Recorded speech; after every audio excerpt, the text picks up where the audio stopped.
Bien. Je déclare la séance ouverte. Je salue les membres du Conseil, les représentants des services, le public et la presse, et je vais procéder à l'appel des membres. Monsieur Jean-Pierre Delrieux. Présent. Madame Karine Cornaille. Présent. Monsieur Marc Mancel. Présent. Madame Chantal Bouillet. Présent. Monsieur Daniel Leroux est absent et donne procuration à Monsieur Patrick Sens. Madame Diane Biduyer est absente et donne procuration à Monsieur Delrieux. Madame Suvet est absente et me donne procuration. Monsieur Dominique Simonet. Madame Anne-Christine Chimanti. Monsieur Marc Zézel est absent et donne procuration à Madame Chimanti. Madame Patricia Van Rijswijk. Monsieur Nicolas Vignol est absent et donne procuration à Madame Lopez. Madame Lopez. Monsieur Tristan Deric. Madame Liliane Condoumi. Madame Janine Bajon. Madame Lorraine Cassagne. Monsieur Patrick Sens.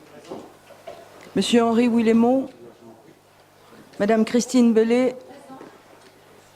Monsieur Kali Moussou est absent et donne procuration à Madame Dinaret. Monsieur Christophe Chevillon. Madame Martine Lagneau est absente et donne procuration à Monsieur Simonet. Monsieur Christophe Obled. Madame Sam Kaji est absente. Madame Valérie Larocque. Monsieur Pierre Fairbank. Monsieur Marc Deschamps. Monsieur Christophe Delessert est absent et donne procuration à Madame Van Rijswijk. Madame Karine Destour. Madame Touy O'Connor est absente et donne procuration à Madame Bouillet. Monsieur Alexandre Machefoul. Madame Germaine Nemouedou est absente. Madame Charlène Sohérip est absente et donne procuration à Madame Cornaille. Monsieur Mathieu Ouanema. Madame Annie Kaizé. Monsieur André Wameau est absent et donne procuration à Madame Kaizé. Monsieur Jean-Claude Briot. Madame Isabelle Lafleur est absente et donne procuration à Madame Félicia Ballanger. Madame Francine Bénet est absente. Monsieur Jonas Taoufi-Fénois. Monsieur Gilles Oukewé est absent. Monsieur Gaël Yano est absent. Madame Marie-Jo Barbier-Pantoni. Monsieur Charles Éric. Monsieur Philippe Blaise. Madame Félicia Ballanger. Madame Isabelle Chamorro est absente. Madame Sonia Baquès est absente et donne procuration à Madame Larocque. Madame Dominique Corfanti. Monsieur Angelo Pito est absent et donne procuration à Monsieur Willemot.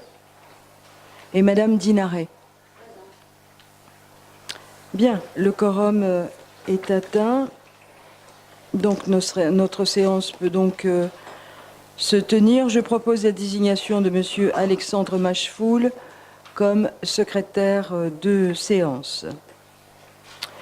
Le 21 janvier dernier disparaissait Victor de Gy à l'âge de 101 ans. Né à Koumak en 1916, il était l'un des derniers vétérans du bataillon du Pacifique. Engagé volontaire à l'âge de 25 ans au sein des forces armées de la France libre, il fut affecté en Libye en qualité de sous-officier. C'est ainsi qu'il assura la fonction d'estafette motocycliste, notamment pour la transmission du courrier entre la Libye et l'Égypte. De retour en Nouvelle-Calédonie, il a créé le Bureau des engagés volontaires de la France libre, qui est devenu depuis la fondation de la France libre. Très investi dans le monde sportif, celui de la boxe et du football, il sera aussi à l'origine de la création du syndicat indépendant des cadres du commerce qu'il dirigea jusqu'en 1968. Alors, j'ai déjà adressé mes condoléances à la famille, mais l'ensemble du conseil municipal ce soir adresse lui aussi ses condoléances sincères à la famille et je vous propose que nous respections une minute de silence en la mémoire de Monsieur Neugy.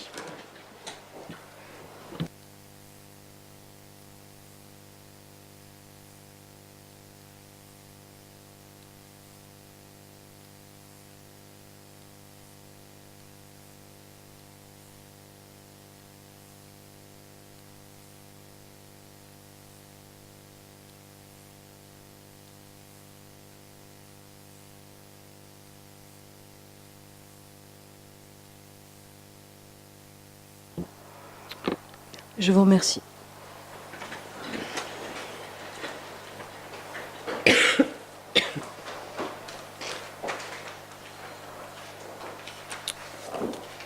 Alors avant de passer la parole à Anne-Christine Chimanti pour la présentation du document, qui est le seul rapport à l'ordre du jour de cette séance du Conseil municipal, je tiens à remercier le directeur des finances et l'ensemble de son service, mais aussi l'ensemble des directions, à qui nous avons demandé encore cette année des efforts dans les dépenses de fonctionnement qui ont été ramenés, nous le verrons dans un instant, à 1%.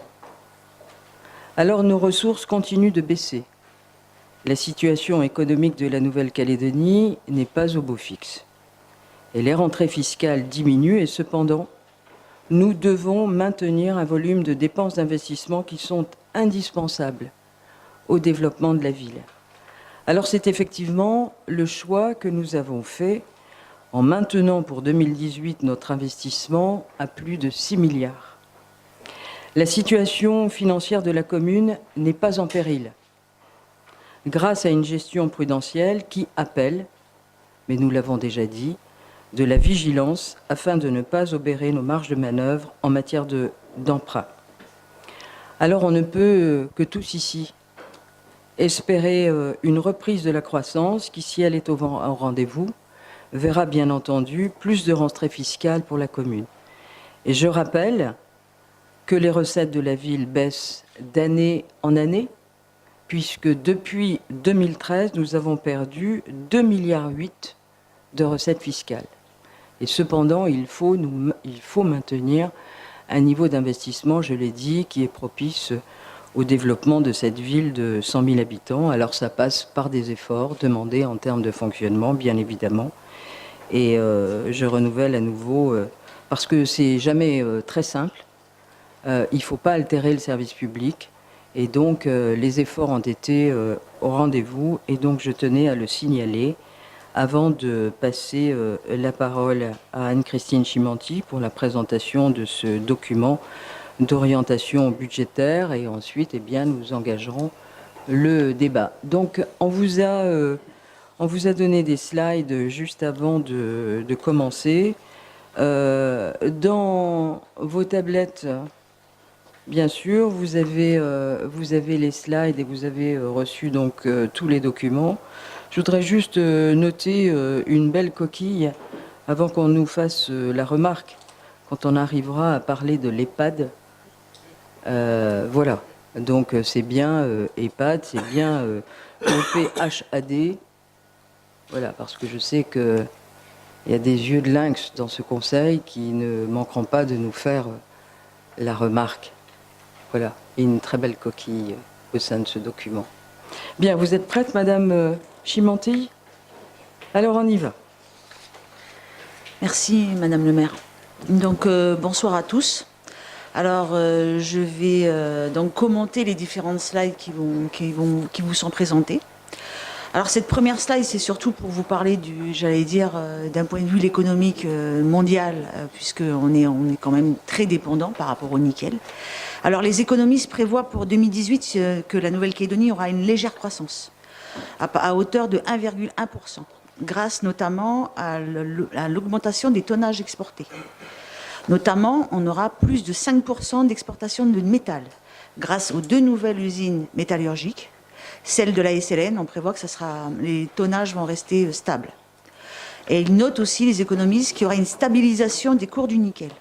Et je dirais que ça, c'est une bonne nouvelle. Pourquoi c'est une bonne nouvelle? Parce que comme vous pouvez voir sur le graphique, on a un cours moyen très bas en 2016. Et là, on voit qu'après le premier semestre, premier semestre, on avait des stocks importants. Donc, c'est ce qui expliquait nos difficultés. Le cours bas en 2016, plus nos stocks importants. Et là, on voit que cette courbe, elle a remonté et qu'elle se stabilise. Alors, l'IOM estime que la croissance attendue du nickel devrait contribuer à un peu plus de 80% de l'augmentation du PIB réel. Donc, c'est important. Ensuite, je vais vous parler des autres secteurs. Les autres secteurs d'activité auront une croissance légèrement positive de 0,2%. C'est bon, c'est faible, mais c'est important parce qu'en 2016, cette croissance-là, elle avait diminué de 1,3% et en 2017, elle avait diminué de 0,9%. Donc, on va dire, on va un petit peu mieux. Cependant, il est à noter que l'année 2017 a vu une stabilisation de l'emploi grâce au secteur public. On a eu plus de 830 salariés en glissement annuel, alors que l'emploi salarié du privé est légèrement en repli. Par rapport à 2016, on a eu moins 410. Ce qui est intéressant aussi, c'est que l'IOM estime que 55% de notre PIB est lié à la dépense publique. Ainsi, l'Institut analyse la dépense publique plus importante que le nickel en termes de richesse économique. Il donne 15% qui proviennent de l'État, 25% des collectivités locales et 15% des prestations sociales. C'est pour vous donner une idée globale en fait, par rapport à l'activité économique. Ensuite, alors, on vous présente l'indice du climat des affaires. Cet indice du climat des affaires a été créé par l'IOM et ça résume l'opinion des entrepreneurs calédoniens sur la conjoncture locale. Donc, en fait, c'est un sondage qu'ils font et les entrepreneurs nous répondent par rapport à ce qu'ils comptent faire ou pas. En 2017, son taux est de 87,5%. En 2016, il était à 79 et en 2015, il était à 95 points. Donc, ça veut dire qu'on remonte quand même légèrement. L'agence calédonienne de l'IOM précise que s'il y a une bonne ou mauvaise nouvelle dans l'économie, cet indicateur peut réagir plus que l'activité réelle. Par exemple, une envolée des cours du nickel ne change pas la conjoncture des services ou la consommation des ménages, mais donne un surcroît de confiance dans l'économie et finit par avoir des effets. Ça veut dire que le nickel, en fait, on peut avoir un effet psychologique. Et les autres secteurs, bien qu'ils ne sont pas impactés par le nickel, ça joue et les entrepreneurs ont plus de confiance par rapport à ce nickel. C'est ainsi que les entreprises dans l'activité et hors nickel sont influencées par le nickel. Maintenant, je vais vous parler de la ville. Alors, baisse des recettes de fonctionnement. Donc, comme vous pouvez le constater, la ville a perdu 2,8 milliards en 4 ans. Cette situation, essentiellement liée à la dégradation de l'économie calédonienne en 2017, explique la diminution des recettes fiscales de la ville, et notamment celle des centimes additionnels. En effet, le montant des centimes a diminué de 24% entre 2013 et 2017. L'IRVM, qui est un impôt qui impacte les dividendes des sociétés, a perdu 2,4 milliards, soit 69% en 5 ans. Et depuis l'année 2016, les centimes additionnels de la patente ont aussi diminué. La patente, c'est-à-dire c'est toute notre activité économique qui nous permet d'avoir des impôts. Alors, ça a diminué de 405 millions, soit 14%.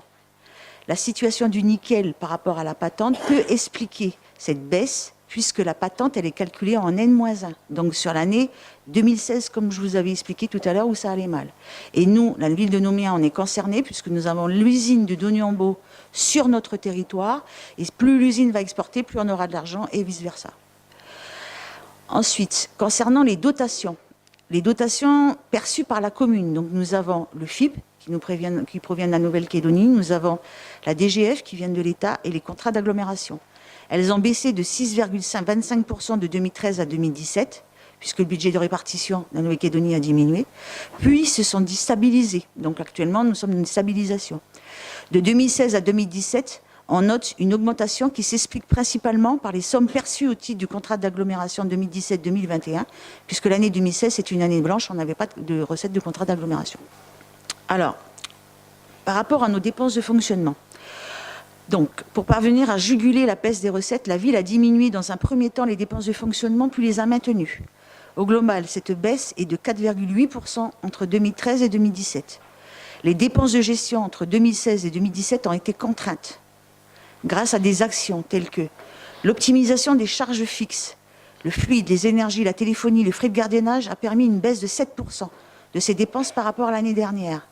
On a réussi à le faire ça grâce à une centralisation de la gestion de ces crédits avec la mise en place d'un contrôle des consommations et la réorganisation des prestations de gardiennage. De plus, la rationalisation de l'organisation du travail des prestations liées à l'entretien du patrimoine de la ville ont permis la baisse de 15% de ces dépenses, soit plus de 200 millions. Les charges personnelles ont augmenté de 2,5%.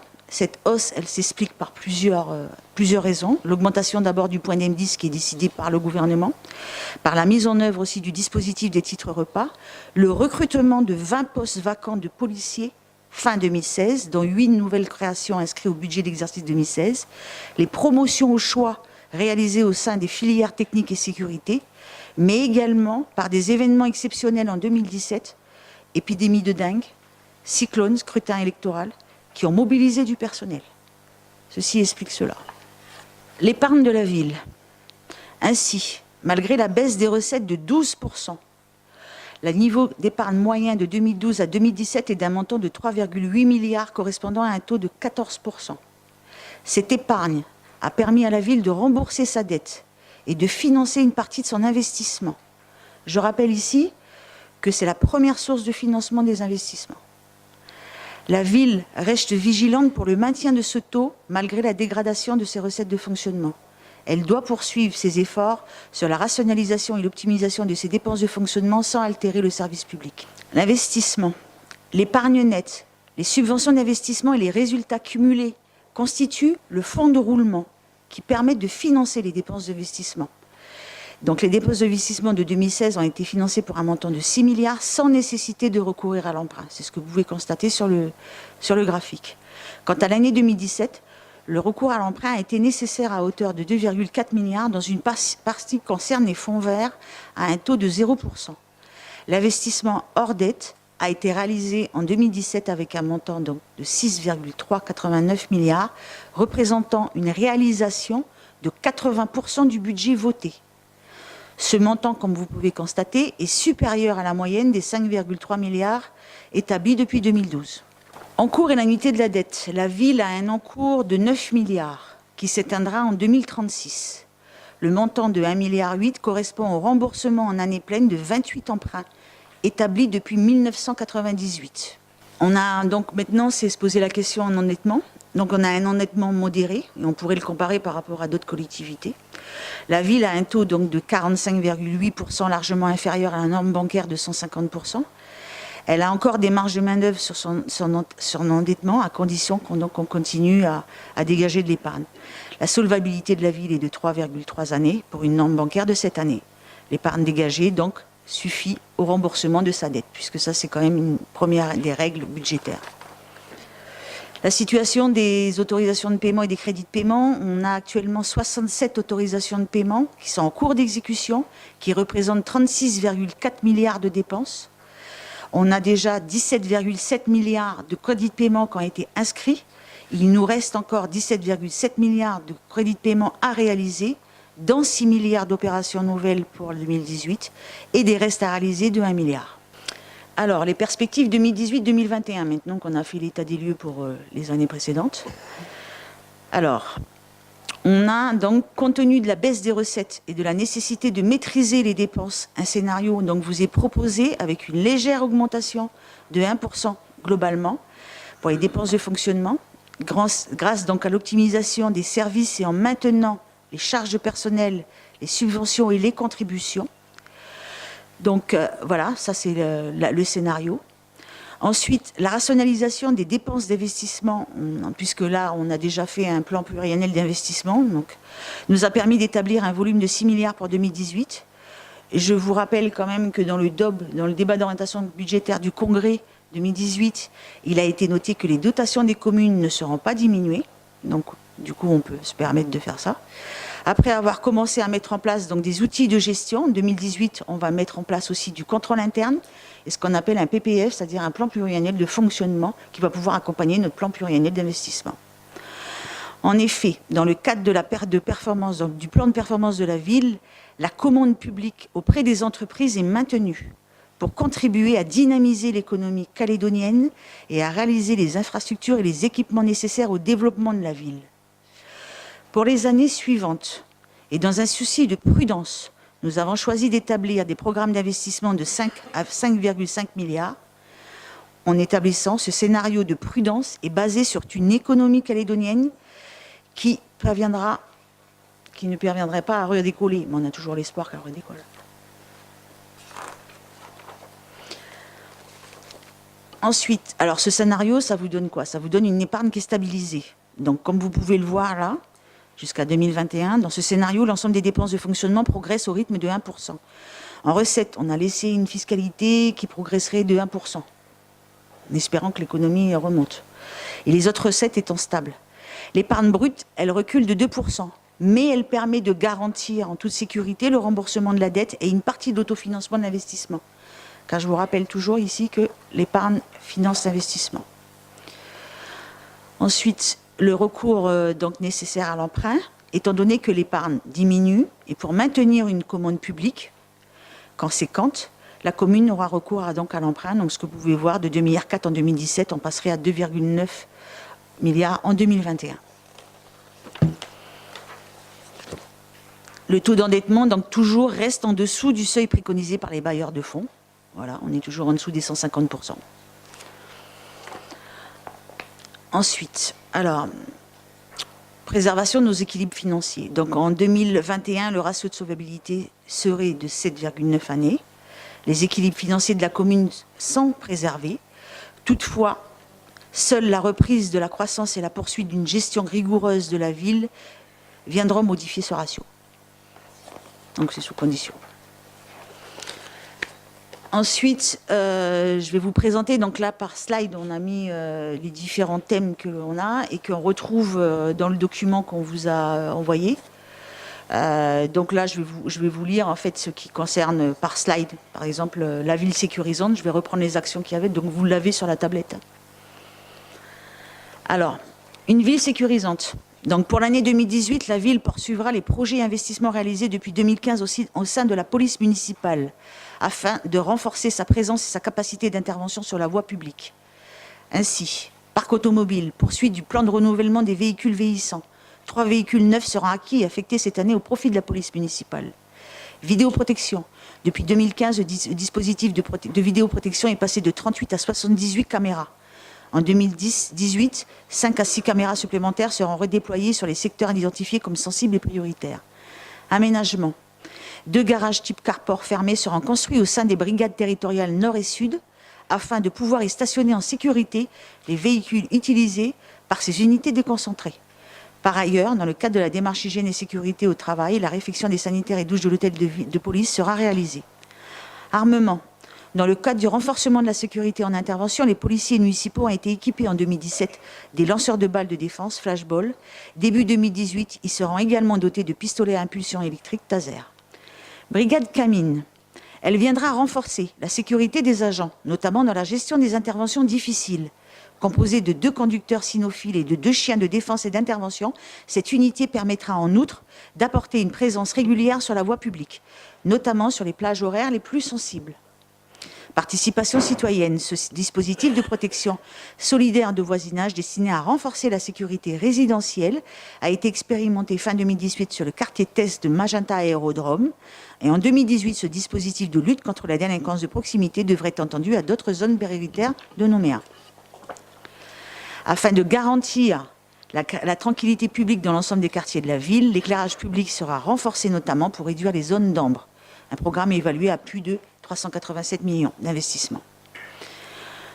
Par ailleurs, dans le cadre de la lutte contre la dengue, la ville va signer la convention en mars 2018 avec l'équipe australienne de World Mosquito Programme de Monash University, la direction des affaires sanitaires et sociales et l'Institut Pasteur de Nouvelle-Calédonie, pour mettre en œuvre un dispositif d'éradication des arboviroses sur Nouméa, dénommé Projet Eliminate Dengue Nouméa. Ensuite, donc, sur la slide projet urbain modernisé. Un certain nombre de grands projets sont arrivés à maturité en 2017, après les périodes d'études et de lancement en début de mandature. Ces projets impactent principalement les années 2017 à 2020, qui correspondent aux périodes de travaux.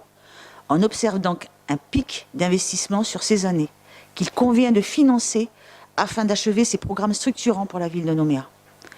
Parmi ces grandes opérations, on notera principalement le centre aquatique de Magenta, dont la réception est prévue pour la fin de l'année 2018.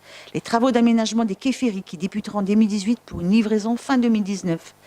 La réhabilitation du bâtiment de l'état-major dans les études se poursuivront en 2018, travaux sur 2019-2020.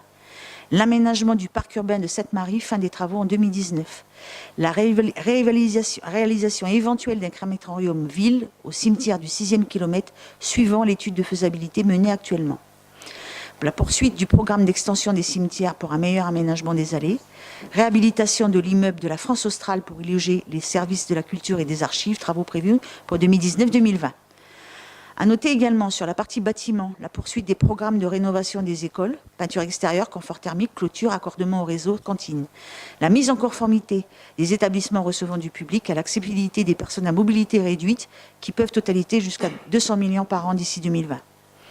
En matière d'infrastructure, les opérations importantes de venir sont à savoir le programme de rénovation des trottoirs sur le centre-ville et autres quartiers pour plus de 300 millions par an. En particulier, les quartiers Nord, Caméré et Rivière-Salée. Les travaux de voirie et réseaux divers, eau pluviale, assainissement, eau potable, pour les secteurs de Trianon, Anzevata, Val-Plaisance, l'objectif étant de la dépollution de la baie de l'Anzevata, ainsi que la partie haute de la rue d'Alma André Balande, dont le prolongement de la partie basse réalisée en 2017, dépollution du centre-ville. Les travaux connexes aux travaux de Néobus, remplacement des réseaux défaillants sur le trajet du TCSP, travaux en commun sur site propre. Le réaménagement de la route du Port des Pointes, requalification et assainissement, mais aussi du busage des caniveaux de Rivière-Salée. Concernant l'assainissement, il est prévu de renforcer les opérations sur les réseaux du secteur de Magenta-Plage. Objectif, dépollution de la baie de Magenta. De raccorder le secteur de Sakamoto. D'achever les travaux en 2018 sur le secteur de la baie des Citrons, des pollutions de la baie des Citrons, de renforcer les capacités et mise à niveau des stations d'épuration de Yahweh, Rivière-Salée, Sainte-Marie, afin de répondre à la politique de desserte et de raccordement largement engagée auprès des administrés. À noter également, dans le cadre de la requalification et l'amélioration de la mobilité, les projets suivants. Concrétisation du programme de réaménagement de la promenade Roger Larocque dès 2019. Financement contrat d'agglo, 890 millions. Remplacement du garde-corps de la baie des Citrons en 2019. Requalification du centre-ville. Amélioration de l'accueil touristique et requalification de la rue Anatole France. La rue Austerlitz, dans les travaux de réhabilitation ont débuté, deviendra le premier axe semi-piéton de la ville. La piste cyclable depuis le parc urbain de Sainte-Marie jusqu'à Magenta-Plage, via la rue de Prony, sera menée à son terme. Le schéma directeur des modes actifs sera validé en 2018 et donnera des perspectives des futures liaisons. Par ailleurs, il faudra s'attendre à un fort impact des actions en faveur de la thématique eau potable, qui découle du schéma directeur en cours de validation. Il sera le premier à avoir été lancé par la ville de Nouméa. Les infrastructures sont en effet âgées et nécessitent des réhabilitations, renouvellements, extensions, afin d'anticiper l'urbanisation liée aux perspectives de développement réfléchies dans le cadre de la révision du plan d'urbanisme directeur. Cette révision de PUD, acte majeur de la mandature, permettra de prendre en compte les évolutions urbanistiques de la ville, la préservation de son littoral, ses trames vertes et bleues, et d'amener la collectivité vers un développement plus harmonieux, plus en adéquation avec la ville de demain. Une grande partie de ces programmes s'inscrit dans le cadre d'opérations finançables au titre du développement durable et en feront l'objet d'un effort constant de recherche de financement et d'appui financier auprès des bailleurs. À ce titre, la ville va s'engager dans un remplacement complet sur 5 ans de son parc de 11 000 points lumineux par la technologie LED. Elle poursuivra les efforts entrepris sur les économies d'énergie, d'eau, la réduction des impacts sur les milieux naturels, assainissement, la politique de déchets, la politique de mobilité et de sensibilisation, prévention, valorisation de la biodiversité. Ces différents schémas et documents stratégiques, littoral, lumière, climat, assainissement, eau, déchets, mode actif, sont déclinés en actions priorisées dans le programme pluriannuel d'investissement de la ville. Elles font l'objet d'une recherche de financement auprès d'organismes qui soutiennent et entendent soutenir le rôle moteur de la ville en la matière. Plus généralement, l'innovation et les partenariats sont systématiquement recherchés en faveur de l'intérêt général.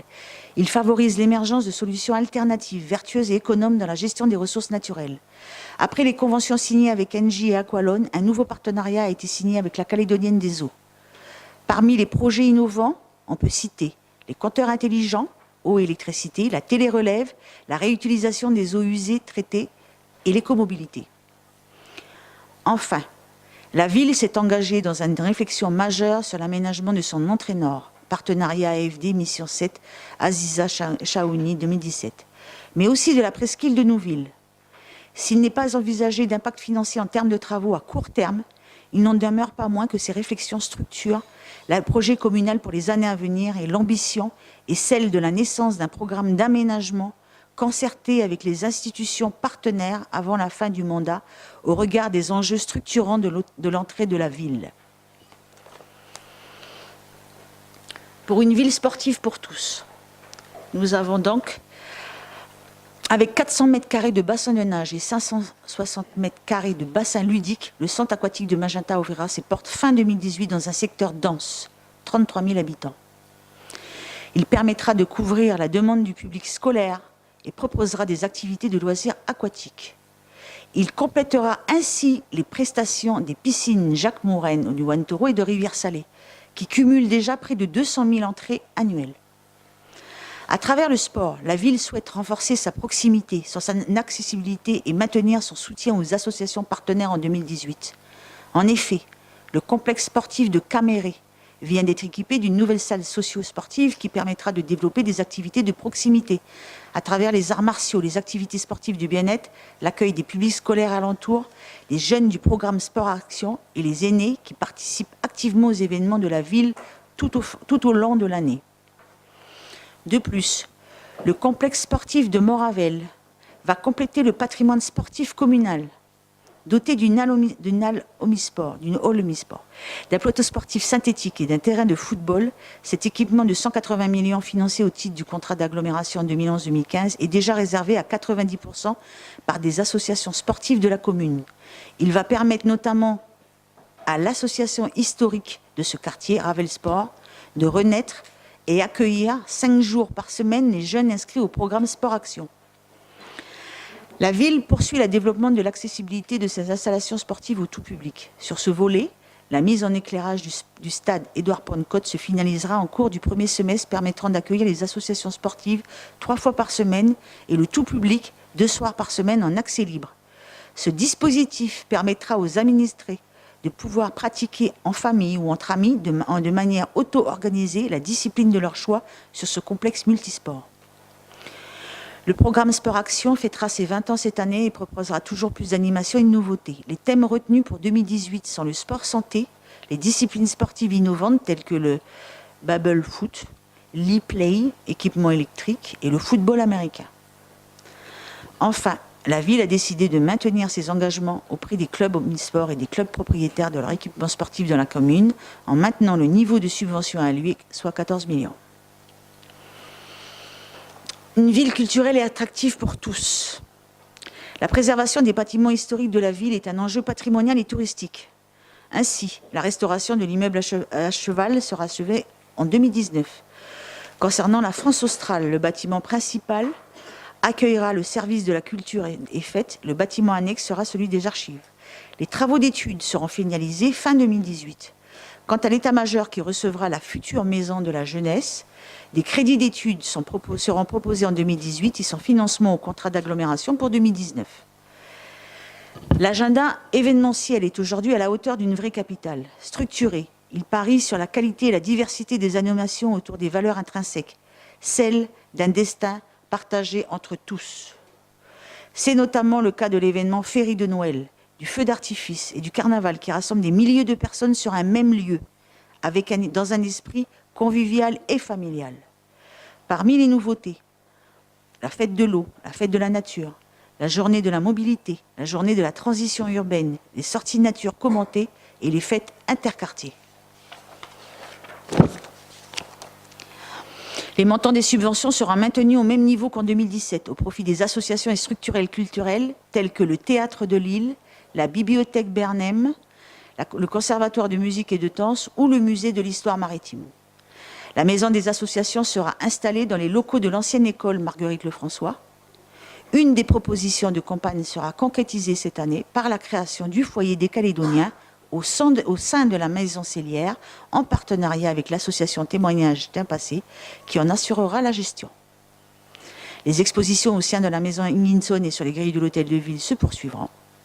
Enfin, après le déplacement d'une délégation en Polynésie française en 2017, ce sera au tour de Nouméa d'accueillir la délégation de la ville de Papeete en mai prochain, en vue de sceller un jumelage entre ces deux villes françaises du Pacifique. Une ville solidaire. Concernant les jardins familiaux, 233 familles bénéficient aujourd'hui d'une parcelle à cultiver et la demande reste forte. L'exécutif compte poursuivre ses efforts dans cette voie. Alors que de nombreuses collectivités n'ont pu maintenir leur niveau d'intervention du fait des contraintes budgétaires, la commune confirme sa volonté de soutenir l'action des associations œuvrant pour l'insertion sociale, la prévention de la délinquance, les actions socio-éducatives, les actions culturelles, sportives ou de loisirs.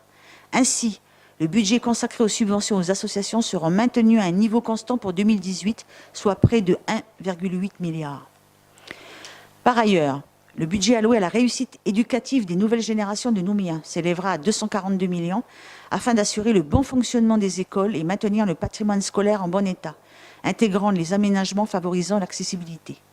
De plus, dans le cadre de sa démarche de maîtrise et d'énergie et avec le concours de ses partenaires du contrat d'agglomération, la ville poursuivra le programme d'amélioration du confort thermique des salles de classe. Le soutien aux personnes en situation de handicap reste également une priorité avec le maintien des aides sociales et aux personnes, du soutien financier aux associations, le renforcement de l'accompagnement individualisé auprès des aidants familiaux et plus particulièrement pour les personnes atteintes de la maladie d'Alzheimer et apparentées. De plus, plusieurs opérations envers les personnes en situation d'handicap seront reconduites en 2018, telles que la sensibilisation auprès du personnel communal sur le personnel communal sur le monde du handicap qui a rencontré un succès en 2017. Les interventions en partenariat avec les associations du handicap pour sensibiliser le public sur des grands rassemblements comme Nouméa Plage, les déjeuners dans le noir, l'installation de jardinières adaptées pour personnes à mobilité réduite dans les nouvelles parcelles des jardins familiaux. D'autres aménagements sont prévus pour favoriser l'accessibilité aux personnes en situation de handicap, tels que les travaux au rez-de-chaussée du CCAS pour favoriser l'accès PMR, les travaux spécifiques pour les traversées des rues Tourville et Duquesne, l'aménagement systématique des trottoirs avec accès PMR, la pose d'un sanitaire PMR au parc urbain de Sainte-Marie, la poursuite de création de places de stationnement PMR. Par ailleurs, débuteront les travaux de construction d'un EHPAD en 2018 sur du foncier municipal Atina qui permettra d'accueillir nos seniors en perte d'autonomie. Enfin, une ville à l'écoute des quartiers.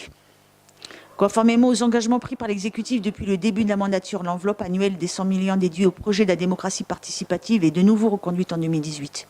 Il permettra aux Nouméens de s'exprimer au travers des conseils de secteur et proposer des projets contribuant à l'amélioration de leur cadre de vie. Pour encourager les échanges interquartiers, la ville a mené une expérience en 2017 pour booster la fréquentation des maisons municipales de quartier en les répartissant sur 3 zones d'intervention, chacun devant rencontrer les 2 autres zones à tour de rôle les samedis.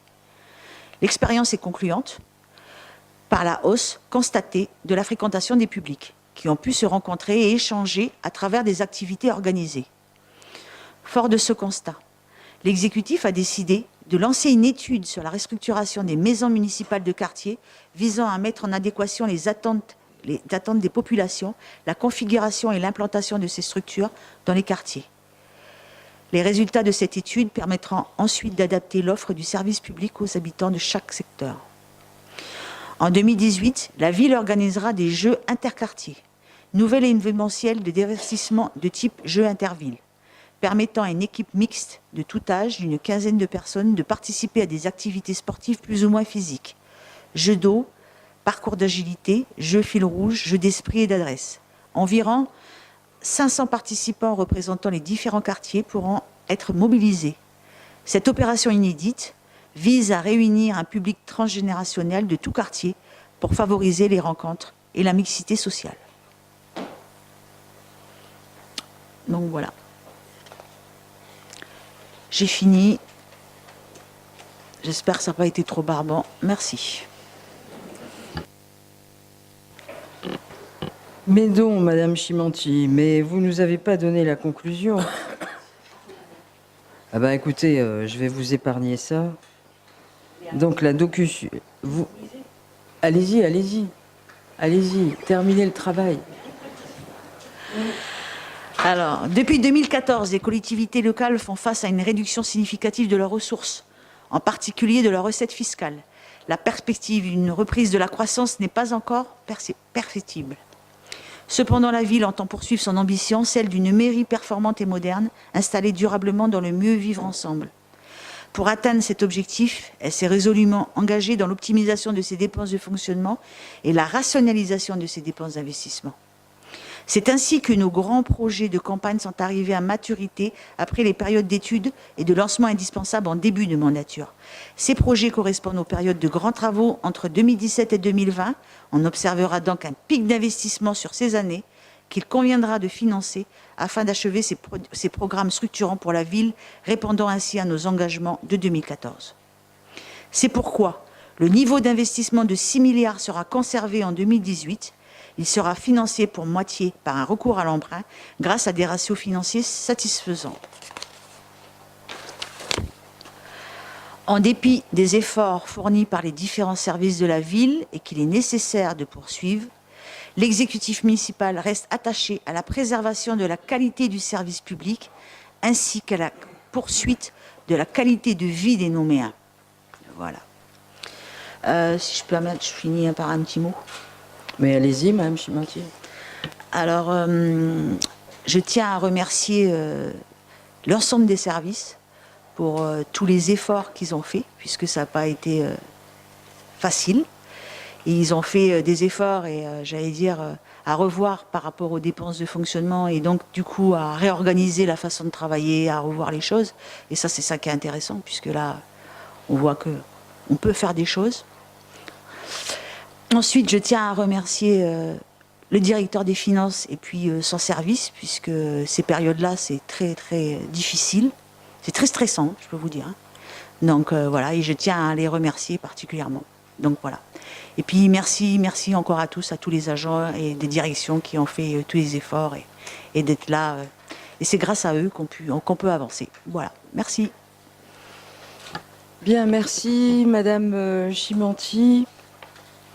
Donc, conformément à l'article L212-1 du Code des communes de Nouvelle-Calédonie, un débat d'orientation budgétaire doit avoir lieu dans les 2 mois qui précèdent le vote du budget primitif de l'exercice à venir. Donc, ce débat d'orientation budgétaire est préalable, bien évidemment, au prochain budget qui sera étudié. Et là, je vous donne quand même l'information parce que il a été repoussé d'un jour en commission du budget et des finances qui aura lieu le 13 février à 14 h et voté en conseil municipal du 21 février prochain. Donc je vous propose maintenant d'ouvrir la discussion générale. Y a-t-il, après cette présentation extrêmement complète de Madame Chimentier, y a-t-il des observations ? Ou qui veut intervenir par rapport à cette proposition et par rapport à ce document?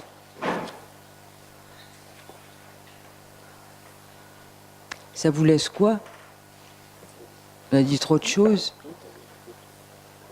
Il n'y a pas d'intervention? Monsieur Briot se jette à l'eau. Oui, après un exposé que je n'ai pas trouvé long, Madame Chimentier, parce que c'est quand même tout le travail de la ville qui est exposé. Je vais faire une proposition qui s'inscrit dans le débat du budgétaire, et je suis désolé pour mes collègues, elle sera moins longue que la vôtre, mais elle sera relativement longue. Pour quelle raison? Parce qu'elle s'adresse à un problème qui concerne l'ensemble des Nouméens, celui de la sécurité. Parce que quelle est la constante de l'actualité quotidienne des Nouméens aujourd'hui? Une litanie de faits dont les seuls jours précédant notre réunion de ce soir est en vrac: le cambriolage du club équestre de l'Étrier, le hold-up avec violence d'une épicerie au Trianon, l'incendie de la maison des associations de Tindu, le tabassage d'un homme sur la place des Cocotiers, le tabassage d'un homme baie des Citrons ce week-end, l'agression d'une femme taxi dans son véhicule, ou encore les innombrables cambriolages et vols de voitures, 41 vols pour le mois de janvier, selon le site alertevoituresvolées.nc. Face à cette montée constante de la violence et de l'insécurité, les Nouméens n'en peuvent plus. C'est la qualité de leur vie quotidienne qui est dégradée, c'est la confiance dans l'État et les institutions qui s'estompent, c'est une onde de racisme qui émerge. Et mes chers collègues, cette situation n'est pas nouvelle pour nos administrés. Elle ne fait qu'empirer depuis plus de 20 ans, date à laquelle elle était déjà dénoncée. Alors j'interviens dans le débat d'orientation budgétaire pour que ce sujet s'inscrive de manière constante dans nos réflexions budgétaires de cette année, avec les limites que vous avez indiquées, mais je m'exprimerai également sur ces propositions, et pour les 4 ans à venir. Dans ce paysage d'insécurité qui inquiète, nous devons faire mieux. Nous devons avoir l'ambition de restaurer la sécurité de notre ville. Une telle stratégie requiert tous les moyens, les nôtres, ceux de l'État, ceux de nos partenaires institutionnels et l'adhésion de nos concitoyens. Dans cette vaste démarche, ce que je propose, c'est un objectif, la restauration de la tranquillité dans notre ville en 5 ans, des moyens, ceux que je vais recenser, des actions qui sont au nombre de 24. Première orientation que je propose dans nos orientations budgétaires. 15 actions objectifs de la ville qui me semblent essentielles. Certaines sont nouvelles, d'autres doivent être renforcées. Et pour être clair en l'état, je ne demande pas de bouleversement budgétaire, mais pour 2018, la prise en considération des objectifs sur les moyens prévus. Et afin de ne créer aucune équivoque, je dis que notre police municipale fait un travail apprécié des Nouméens, accomplit une action de plus en plus performante et que des pistes innovantes ont été ouvertes par elle avec votre soutien, Madame le maire. Sans équivoque également, je ne fais le procès de personne. Ce qui aurait pu être fait, mais qui n'a pas été fait, je m'en fiche. C'est demain qui m'intéresse, pas hier. J'apporte donc une contribution et je vous propose d'agir tous ensemble pour le bien des Nouméens. Alors je prône comme objectif le lancement ou le renforcement de 15 actions municipales dans cette stratégie communale. Les caméras. Nous devons rapidement doubler le nombre de nos caméras de vidéoprotection pour atteindre le chiffre symbolique de 150. Ces caméras sont des yeux pour accroître la rapidité d'intervention des forces de l'ordre, pour faciliter les recherches et les enquêtes, pour fournir les pièces utiles à la justice. Elles sont le b.a.-ba de la sécurité urbaine, mais nous avons entendu vos propositions, la ville est sur cette voie. Deuxième action, la technologie pour sécuriser nos bâtiments publics. Nous devons les équiper tous, et notamment nos écoles, d'un ensemble particulier. Un dispositif anti-intrusion, couplé avec des éclairages, avec la diffusion d'un message sonore en direction des délinquants et avec une alarme reliée au centre de surveillance urbain. Troisième action, la disparition des tags. Les Nouméens n'en peuvent plus également de la prolifération des tags, de l'habitude que l'on prend de vivre dans un environnement de plus en plus souillé. Effaçage renforcé des graffitis, volontariat des citoyens, interpellation des taggeurs grâce à la vidéoprotection, interdiction de vente de bombes de peinture aux mineurs, une proposition qui avait été faite par des collègues du conseil municipal, utilisation de matériaux anti-tag, peine d'intérêt général, c'est à ce prix que nos habitants, à l'instar de nos jumelles Gold Coast et Taupo, retrouveront leur ville propre et coquette. Quatrième action, maîtriser davantage le phénomène SDF. La ville a conduit avec d'autres partenaires une opération qu'il faut saluer, la construction d'un centre d'accueil des SDF. Ce progrès doit être accentué car trop de personnes sont encore en errance dans tous les quartiers. Depuis des années, je plaide pour que l'action menée par l'association en charge de cette structure, et que je salue, soit renforcée par un partenariat avec la Fondation Emmaüs pour mettre un terme à l'errance dans les quartiers et pour mettre l'accent sur la réinsertion sociale de cette population. Cinquième action, 20 ans pour résorber les squats. La mise en place d'un plan global sur 20 ans de résorption des squats à Nouméa s'impose plus que jamais. Une résorption qui est en panne. Il faut impérativement finaliser l'opération Vallée Sakamoto, puis entreprendre celle de Tina, puisque les terrains appartiennent à la ville. Ce plan global doit par ailleurs mobiliser la Nouvelle-Calédonie, propriétaire des terrains squattés de Nouville. Et je ne doute pas que cette action soit inscrite dans le vaste plan sécurité préparé par le gouvernement local. 6e action, développer la surveillance de voisinage, mais vous y avez répondu. La ville a lancé une opération de pilote de surveillance de voisinage. Bravo. Si le bilan est positif, et il semble qu'il le soit, cette initiative que nous savons délicate et pavée de difficultés devra être dupliquée par nos services de police. Et j'ai compris que c'était le cas. Elle devrait aussi être accompagnée de la communication numérique avec nos administrés, au travers d'une des applications spécialisées dans ce domaine. 7e action, mieux assister les victimes. L'hôtel de ville est la maison commune des Nouméens. Dans les milieux modestes, une agression, un cambriolage, un vol de véhicule, une dégradation laissent des victimes déjà sans défense dans le plus grand désarroi. La solidarité doit nous conduire à les assister en les accueillant dans notre maison commune, où il serait possible de les mettre en contact avec l'association d'aide aux victimes.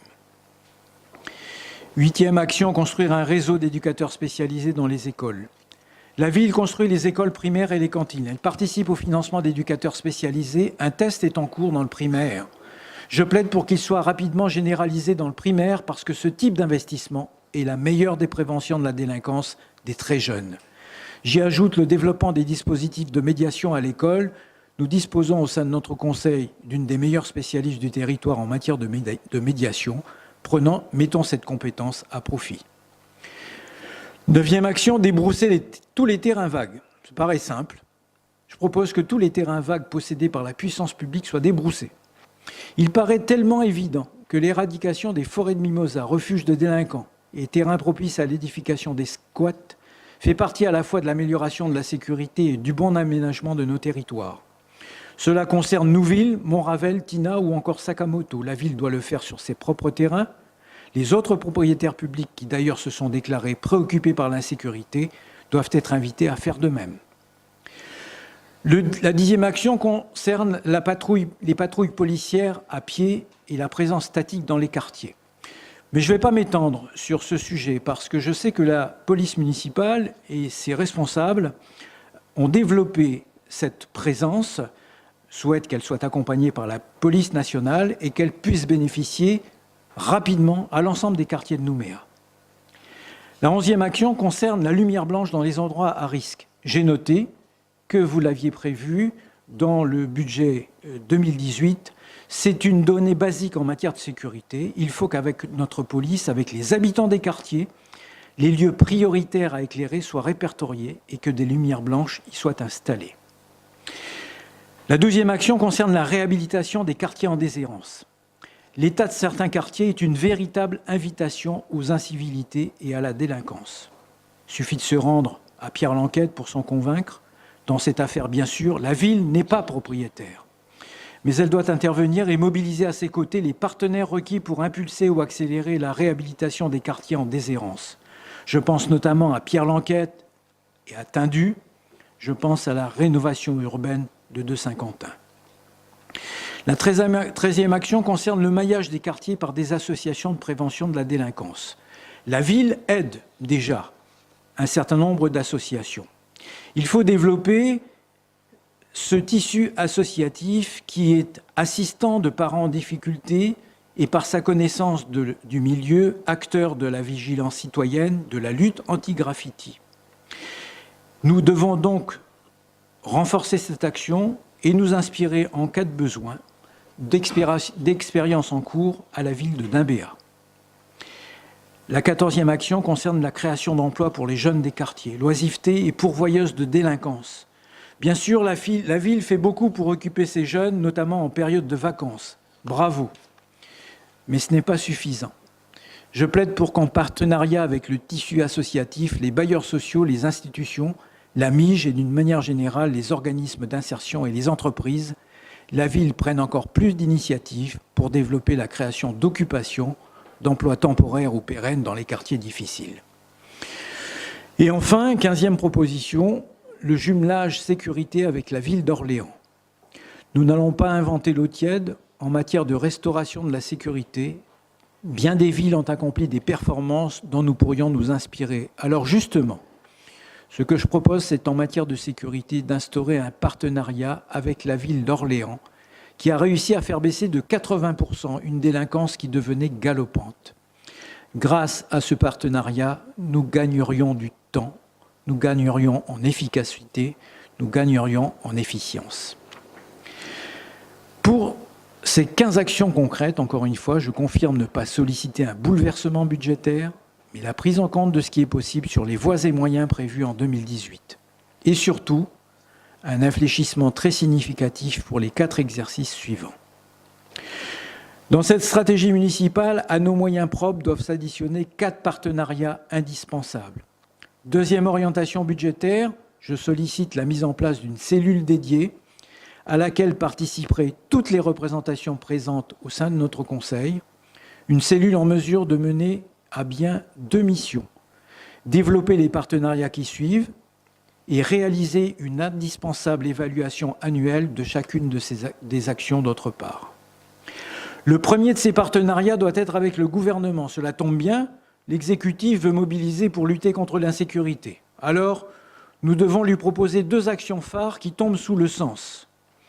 La première est que la Nouvelle-Calédonie reprenne la maîtrise de son domaine foncier à Nouméa, qu'il nettoie ses terrains abandonnés, envahis par la broussaille, notamment à Nouville, et qu'ensemble, avec tous les autres partenaires concernés, soit lancé un programme sur 20 ans de résorption de l'habitat insalubre sur ces terrains. La seconde est tout aussi simple qu'évidente. Depuis des mois, voire des années, une réglementation des nakamal sommeille dans les quartiers. Que la Nouvelle-Calédonie s'en saisisse et réglemente les nakamal. Car y a-t-il des zones de non-droit à Nouméa? Oui, plusieurs. Et la sécurité commence par l'éradication des zones de non-droit. Or, les nakamal en font partie. Et que l'on me comprenne bien, des nakamal, pourquoi pas? J'ai même vu que certains voulaient soutenir la culture. Mais dans tous les cas, qu'ils soient au moins soumis aux règles identiques à celles que les administrations assomment à tout candidat à l'ouverture d'un simple snack ou d'un salon de thé. Second partenariat naturel, il concerne la province sud. Cette collectivité est déjà aux côtés de la mairie dans le domaine de la sécurité. Merci à la province sud. Elle a récemment lancé une mobilisation pour mieux coordonner les actions de sécurité. Bravo! La coordination avec notre ville doit donc ne pas poser de problème et viser la création d'emplois jeunes dans les quartiers en difficulté, les chantiers d'insertion pour les jeunes et la résorption des squats. Troisième partenariat qui me paraît indispensable, il vous surprendra peut-être, il s'agit de dialoguer avec le Sénat coutumier. Trop de jeunes Kanaks sont impliqués dans le fléau de la délinquance à Nouméa. Trop d'adultes Kanaks font partie de la population en errance à Nouméa. La répression, le déplacement ne doivent pas être la seule réponse. Face aux pertes de repères, face à la perte d'identité et de solidarité coutumière, nous avons l'opportunité de travailler avec le Sénat coutumier au travers des valeurs qu'il souhaite restaurer. Ce serait une erreur de ne pas se saisir de cette opportunité. Enfin, ce sera possible dès que le Sénat aura retrouvé sa sérénité. J'en viens maintenant à l'État. L'État est davantage qu'un partenaire. Il est compétent en matière de sécurité publique, de protection des biens et des personnes. La coordination des actions de police nationale et municipale a progressé. Le ministère de l'Intérieur participe au financement des caméras de vidéoprotection. L'État a renforcé ses effectifs et s'apprête, je le rappelais, à mettre en place une unité de police de sécurité au quotidien. Merci à l'État. Ce que nous devons solliciter de plus auprès de l'État est simple et se résume en 3 points. Renforcer ses effectifs d'intervention pendant les week-ends, qui sont toujours des périodes agitées. Effectuer des contrôles systématiques d'alcoolémie dans le cadre de la lutte contre l'ivresse au volant, parce que l'absence de ces contrôles rend peu crédibles tous les plans de lutte contre l'alcool au volant. Et enfin, mettre en œuvre intégralement le remarquable rapport sur l'évaluation du dispositif de sécurité intérieure réalisé à la demande de Manuel Valls, alors Premier ministre, et que nous avions reçu à l'hôtel de ville. Dernier point enfin, la lutte contre la consommation d'alcool sur la voie publique. Ce sujet fait hurler de rire tous les Calédoniens, à l'exception des forces de police, si démunies devant ce fléau, si paralysées par des procédures justement paralysantes. Cela doit bien faire 5 à 6 ans que nos responsables évoquent la question et que des propositions de texte ont été déposées. En fait, 5 à 6 ans qu'il ne se passe rien en dehors des grandes déclarations, et c'est ce qui provoque le scepticisme hilar de nos compatriotes. Je suis constant dans ce domaine parce que ce que je vais dire, je l'ai déjà déclaré et écrit il y a 4 années. Il ne s'agit pas d'habiliter nos policiers à constater une infraction et à délivrer un timbre-amende en se faisant insulter par le contrevenant. Il faut que l'alcool consommé sur la voie publique soit purement et simplement confisqué par nos policiers municipaux sans autre forme de procédure. Que le véhicule ayant transporté cet alcool soit mis en fourrière sans autre forme de procédure. Et pour mettre un terme définitif aux interrogations, aux interprétations, aux tergiversations juridiques, la Nouvelle-Calédonie doit demander le transfert de ses compétences et édicter ses propres règles. Telles sont les propositions que je tenais à formuler pour avoir échangé à plusieurs reprises sur ce sujet essentiel. Je sais, Madame le maire, que vous y êtes sensible. Je remercie mes collègues de leur patience et je conclurai en disant: ces propositions sont-elles d'une ambition démesurée ? Est-ce une ambition démesurée que de vouloir se mobiliser chaque jour pendant 5 ans pour que les Nouméas se sentent en paix et en sécurité chez eux et dans les rues de la ville ? Sûrement pas. Cela s'appelle plutôt et plus justement une volonté politique. Ces propositions doivent s'inscrire dans nos orientations budgétaires à 5 ans. Elles sont de nature à faire reculer significativement la délinquance dans notre ville. Je ne doute pas cependant qu'il existera des objecteurs, des mous qui baissent les bras avant de les avoir levés. Mais tel est le défi qui nous fait face et que les mêmes objecteurs qualifieront d'impossible à relever. Alors, Madame le maire, mes chers collègues, soyons ignorants, soyons irrationnels, mais soyons inspirés par le dicton de Mark Twain. Ils ne savaient pas que c'était impossible. Alors, ils l'ont fait. Merci de votre patience. Bien. Merci, Monsieur Briot, pour cette intervention, dont un certain nombre de propositions sont déjà en action, et vous le savez autant que moi. La délinquance est un vrai souci dans la ville. Alors tout le monde se préoccupe de délinquance aujourd'hui. Les autres collectivités, il y a un plan territorial qui est sorti. La commune a été interrogée sur ce plan et elle a fait bien évidemment des commentaires. Certains de nos commentaires et de nos propositions ont été, semble-t-il, repris, mais pas tout ce que nous avions demandé, dans ce plan territorial, ou en tout cas ce plan du gouvernement, un plan territorial de sécurité et de prévention de la délinquance. Alors vous soulevez un certain nombre de sujets qui sont intéressants. Et vous n'avez pas eu peur de mettre en exergue les faiblesses que peuvent avoir un certain nombre de collectivités, en particulier le gouvernement de la Nouvelle-Calédonie, qui aujourd'hui a bien compris qu'il fallait un plan territorial. Et moi, je voudrais intervenir sur quelques propositions parmi les 15 que vous avez faites. Alors, concernant, vous l'avez relevé, les lumières blanches dans la ville, vous avez bien vu que dans la présentation de ce document d'orientation budgétaire, la ville possède 11 000 points lumineux qu'il faut aujourd'hui changer parce qu'ils sont, pour beaucoup d'entre eux, bien trop vieux et l'éclairage qui est le leur aujourd'hui n'est plus satisfaisant.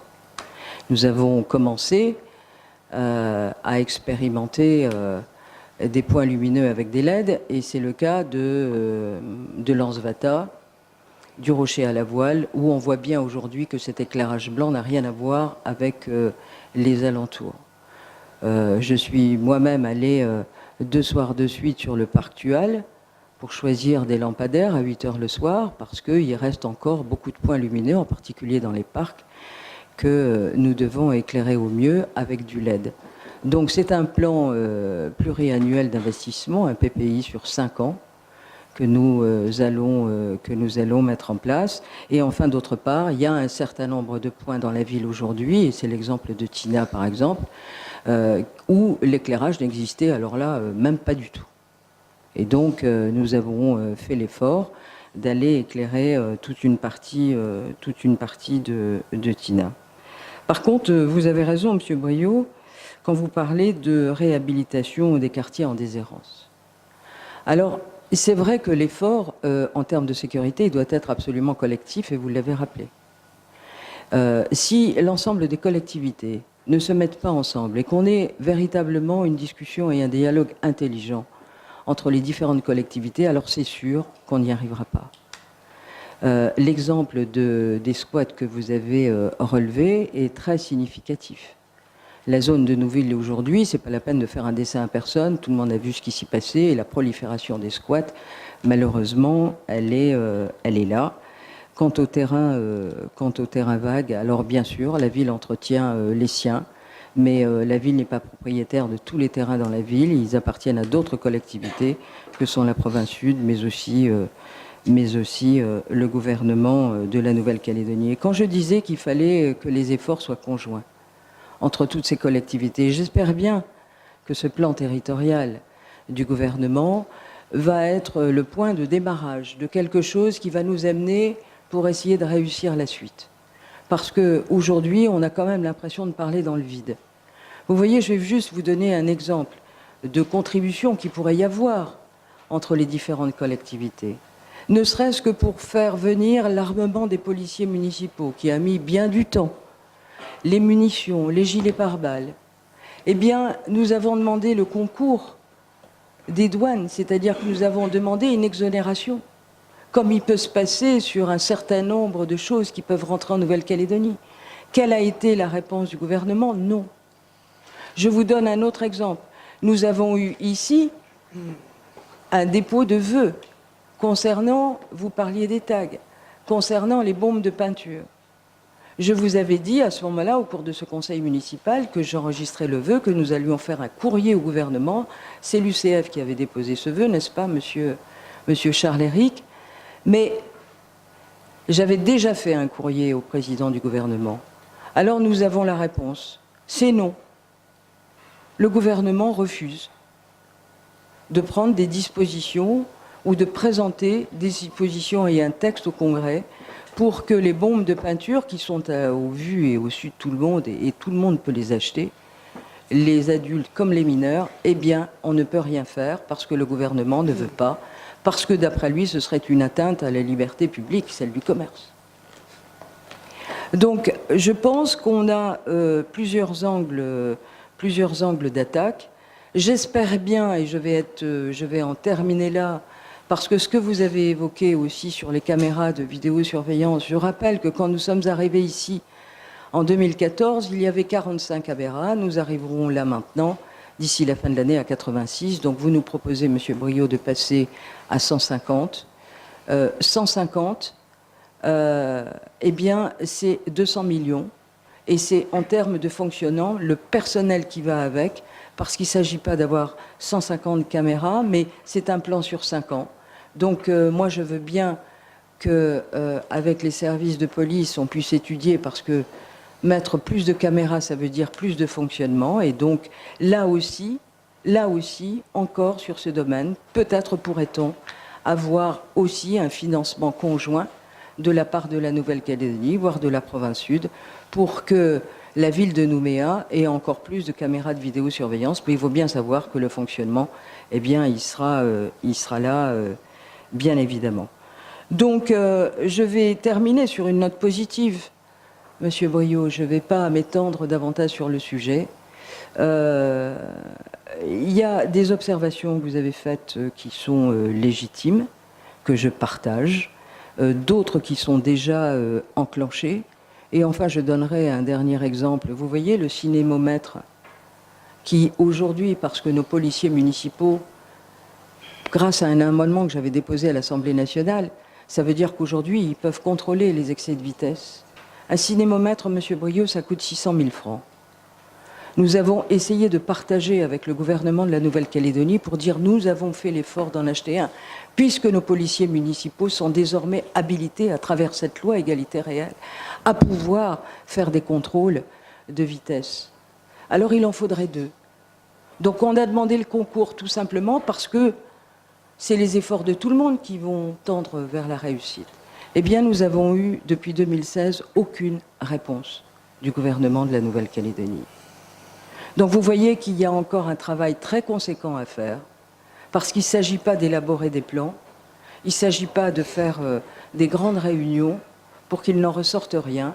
Je crois que les efforts, ils doivent être conjoints aujourd'hui face à la situation, et que j'espère bien que la prise de conscience qui est celle d'autres collectivités aujourd'hui nous amèneront à travailler intelligemment les unes avec les autres et qu'on pourra mettre ensemble un certain nombre de mesures pour essayer de juguler ce fléau qui est celui de la délinquance sur Nouméa.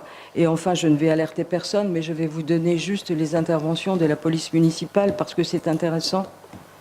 41 502 interventions de toute nature en 2017, soit plus de 3 000 interventions, plus 7,2% par rapport à 2016. Et on relève un pic des interventions, bien sûr, les jeudis, vendredis et samedis. Les interpellations en flagrant délit, 843 interpellations pour vol, les vols de voitures, les cambriolages, etc., c'est plus 24% par rapport à 2016. Sur l'ivresse publique et manifeste, rien que pour la police municipale, 2513, une augmentation de plus 24% là encore par rapport à 2016. On note bien sûr des pics les samedis. Je ne vais pas vous refaire et vous redire tout ce que j'ai déjà dit sur les cellules de dégrisement dont on a enfin obtenu de l'État qu'elles soient agrandies. Le total général des IPM, celles constatées, parce que toutes celles qui ne sont pas constatées, elles ne sont pas là-dedans évidemment, eh bien, c'est 4 890 sur 2016, national et municipal confondus. Voilà. Et 67 000 consommateurs d'alcool sur la voie publique en 2017, répertoriés, dont la moitié sur le secteur sud, 32 000, avec bien sûr l'afflux de population qui viennent des communes périphériques, les communes de l'agglo, mais aussi du nord du territoire, parce que quand les policiers arrêtent, les gens viennent de partout. Pourquoi? La commune possède un réservoir de boîtes de nuit que n'ont pas les autres en tout cas les autres communes. Donc évidemment que Nouméa subit de plein fouet parce qu'elle a ses zones sur l'Anzevata et sur la baie des Citrons et chacun sait ce qui s'y passe. Donc je voudrais, Monsieur Briot, en terminer pour moi aussi remercier la police municipale comme vous l'avez fait, parce qu'ils sont extrêmement présents sur le terrain. Ils ont un métier qui est absolument difficile et c'est tant mieux si aujourd'hui ils sont armés, parce que leurs missions sont très souvent compliquées. Je prends en compte un certain nombre de vos propositions, je ne rejette rien, Monsieur Briot. Il faudra que nous en parlions plus précisément avec le directeur de la police municipale, mais c'est l'effort de tous qui sera concluant. Voilà, j'en terminerai là-dessus. Un autre conseiller souhaite prendre la parole? Monsieur Blaise. Merci Madame le maire. Je n'avais pas prévu d'intervenir, mais je voudrais rebondir sur ce que vous avez dit sur la nécessité de tous ramer dans le même sens pour régler ces problèmes extrêmement graves d'insécurité. Alors, il y a effectivement un plan de délinquance qui est un grand inventaire de mesures dont certaines sont plus incantatoires qu'opérationnelles. Il est important de faire des propositions concrètes. Et vous l'avez très bien dit, il y a une proposition qui a été faite avec ce vœu sur les tags. Il est juste hallucinant de s'entendre dire que ça porterait atteinte à la liberté du commerce quand on sait qu'en Calédonie, on est capable de porter atteinte à la liberté du commerce sans sourciller sur bien des domaines. Mais moi, je voulais informer le conseil municipal d'un autre exemple qui est navrant. Nous avons déposé un vœu au Congrès pour aligner les pouvoirs des maires, et on a déjà eu ce débat à plusieurs reprises ici, sur ceux de la métropole. Parce que, contrairement à la métropole où c'est régi par le Code général des collectivités territoriales, c'est le Code des communes locales, qui est voté par le Parlement français en fait, qui encadre vos pouvoirs, Madame le maire, et ceux de vos collègues. Et dans cette rédaction, eh bien, c'est le haut-commissaire qui a la main sur la tranquillité publique. Alors c'est bizarre parce qu'on a quand même une police municipale, mais bon, c'est rédigé ainsi. Alors bien évidemment que ce code des communes peut être amendé pour l'aligner stricto sensu sur ce qui se fait en métropole. Et à ce moment-là, on pourrait donner au maire le pouvoir légal de prendre des arrêtés d'interdiction de la consommation et de confiscation. Parce que c'est bien de ça dont il s'agit, c'est d'arrêter les gens qui commencent à boire au début, avant qu'ils soient sous et hors de contrôle, pour éviter les procédures très lourdes d'ivresse publique manifeste. Alors on peut dire que cette mesure, elle aura des effets limités, mais malgré tout, c'est une mesure qu'il faut prendre. C'est une mesure de bon sens. Et cette proposition a été présentée en commission de la réglementation générale, une séance à laquelle n'est venu ni le gouvernement ni le président de la commission. Et dans son avis, le président du gouvernement, qui se prend pour le Conseil d'État, nous explique qu'en fait, ça ne serait pas possible, parce que certainement que le Conseil d'État dirait non. Alors, il s'était déjà pris pour le Conseil constitutionnel dans un autre texte une proposition sur l'alcool où il disait que c'était pas possible d'interdire, enfin de faire une taxation spécifique pour les hôteliers par rapport sauf qu'à Tahiti ils le font déjà. Donc je crois qu'il faut que le gouvernement reste dans son rôle et évite de faire ce qu'il ne sait pas faire, c'est-à-dire de faire du Conseil constitutionnel ou du Conseil d'État, et qu'on laisse ces gens-là répondre à la question. Moi, ma conviction, quand on lit la loi organique, c'est que les pouvoirs de l'État en Calédonie sont les pouvoirs de maintien de l'ordre, c'est-à-dire qu'on envoie les CRS, les gendarmes mobiles, quand il y a des émeutes, des troubles à l'ordre public, mais que la répartition des compétences est strictement la même entre la Nouvelle-Calédonie et la métropole, et que la définition du maintien de l'ordre est la même sur tout le territoire de la République française. Il n'y a donc aucun blocage intellectuel ou légal, et quand on veut, on peut. En Calédonie, on a vu, puisqu'on est capable de tordre le droit électoral pour inscrire d'office des gens sur la base du statut coutumier sans qu'ils aient à faire des démarches. Donc quand on veut, on peut. Alors je crois que cette affaire, elle montre qu'effectivement, il y a quand même un souci, c'est que on est tous conscients des problèmes, on est tous conscients de notre responsabilité collective, mais qu'à un moment, il faut sortir des jeux partisans, il faut sortir de ces mauvais réflexes qui consistent à considérer que dès qu'une idée ne vient pas de son propre camp, eh bien, il faut la torpiller, parce que ça aboutit à des résultats qui sont qu'on va contre l'intérêt général. Voilà, donc je crois qu'il faut que je tenais à le dire là, devant tout le monde, informer les gens, parce que si on ne trouve pas une solution, nous, les élus loyalistes, elle ne viendra pas du camp indépendantiste, puisque eux m'ont dit clairement qu'ils n'accepteraient pas d'évolution des pouvoirs des maires si on n'acceptait pas le transfert intégral de l'article 27. Donc ils prennent en otage ces réformes avec des considérations qui sont des considérations politiques. Donc oui, Madame le maire, vous avez raison de le dire, et je vous soutiens dans votre propos. Il faut que ça s'arrête, ces petits jeux, parce que ce qui est dans la balance, c'est la sécurité des Calédoniens, et il faut maintenant que nous prenions nos responsabilités, qu'on fasse avancer les choses en mettant de côté ces réflexes malsains. Voilà. Je voulais donc intervenir sur ce point. Et pour revenir au débat d'orientation budgétaire, juste une remarque, mais qui rejoint là aussi une comparaison avec ce qu'on voit au Congrès. Lorsqu'une collectivité est confrontée à une baisse de ses recettes, effectivement, c'est sa responsabilité de contrôler sa masse salariale, parce que c'est l'essentiel des dépenses pérennes. Et donc on a vu cette année qu'il y a une légère évolution, qui n'est pas une évolution liée à des effectifs, puisque vous avez maintenu des effectifs de ce que j'ai compris, mais qui est une évolution liée aux primes, aux conditions. La commune n'a pas d'autre choix que de geler sa masse salariale en attendant que la reprise soit là. Je dis parce qu'on voit ailleurs, et notamment dans le budget de la Nouvelle-Calédonie, des dérives, une augmentation de la masse salariale alors que les recettes baissent. Ce n'est pas tenable. Ça, c'est un scénario à la grecque. C'est-à-dire que c'est un scénario qui fait qu'à un moment, c'est les vases communicants.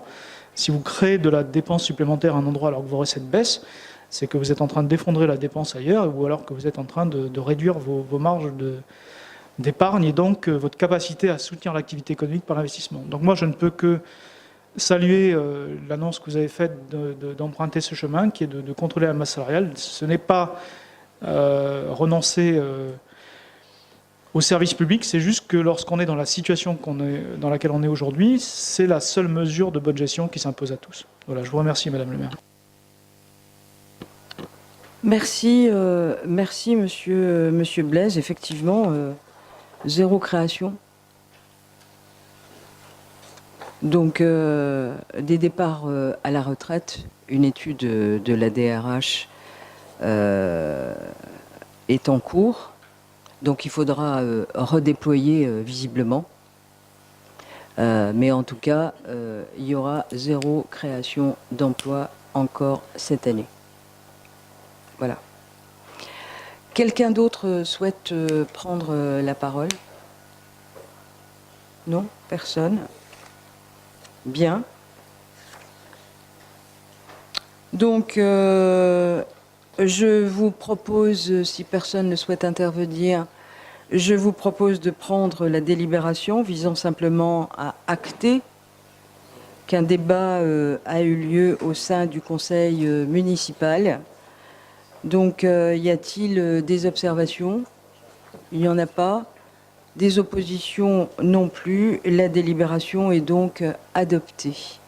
Donc, nous en avons terminé avec l'ordre du jour. Je vous rappelle que la prochaine séance du Conseil aura lieu le 21 février pour le budget à 18h.